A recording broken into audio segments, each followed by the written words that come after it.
So Harun says, what's the ruling on being shirtless amongst your buddies? We live in a dorm and go to the gym together, and most guys just don't wear shirts and are usually only in their track pants. Is that okay? First of all, we have to identify that there are two types of awrah. Awrah related to salat. So without covering that awrah, your prayer is invalid. And the awrah in salat is from your navel to your knees. This is the awrah of men in prayer. Now, there is another type of awrah known as awrah in looking at, not in prayer. Awratun nazar, as they call it in Arabic. And this is related to what a Muslim should conceal and not show without any legitimate reason. So when we say that the awrah in prayer is from your navel to your knee, does not mean or endorse by no means that men can just walk shirtless in the streets, in the malls, between their mahrams, between themselves, their buddies, without any legitimacy, without any real proper reason. Why? Because this goes against bashfulness among men. This goes against what is known as al-muru'ah, things that are known through the community to be part of the etiquettes.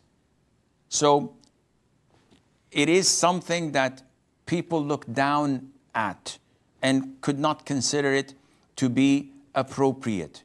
You don't expect an imam of a masjid to come shirtless to the masjid, for example, or to appear shirtless in front of the viewers or in front of people. That wouldn't be at all acceptable, though it's not awrah.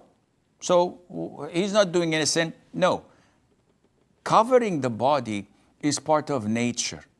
It is part of Allah's favors and blessing, who allowed us to cover ourselves with feathers, with leather, with clothes. And on top of all of that, Allah said that وَلِبَاسُ التَّقْوَى خَيْرٌ. And dressed in virtue and righteousness is even better. So it's not only black and white. Where is your awrah? Above that is okay. No, it is a little bit more.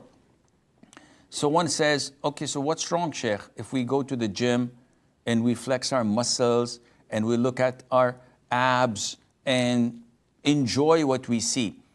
First of all, there are so many bad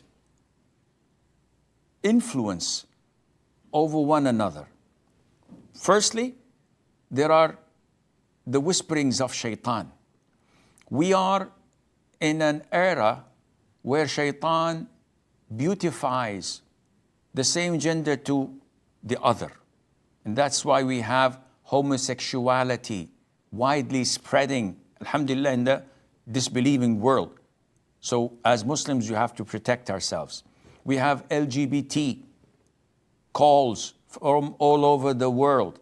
We have this systematic endorsement of such homosexuality at schools, at early age of children, being like in their 4th grade or 5th grade, till the extent that the authorities legitimizes boys asking girls for their nude pictures, providing they have 11 requests per day or something like that.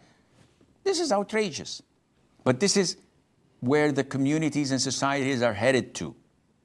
So Islam builds a very high wall that prevents people from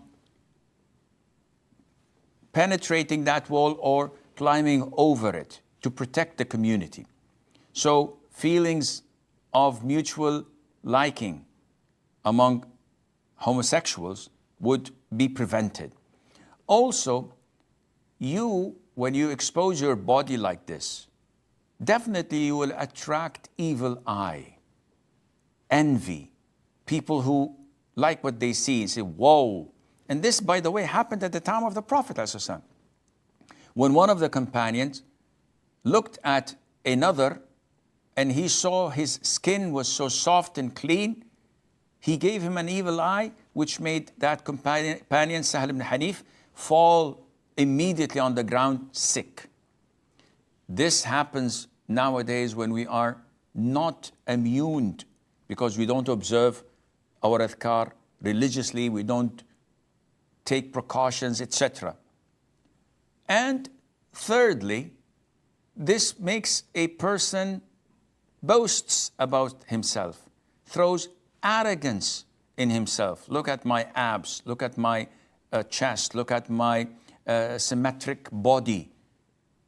And it makes him feel proud of himself, and this type of arrogance is also a major sin, among other reasons, and Allah Azza wa Jal knows best.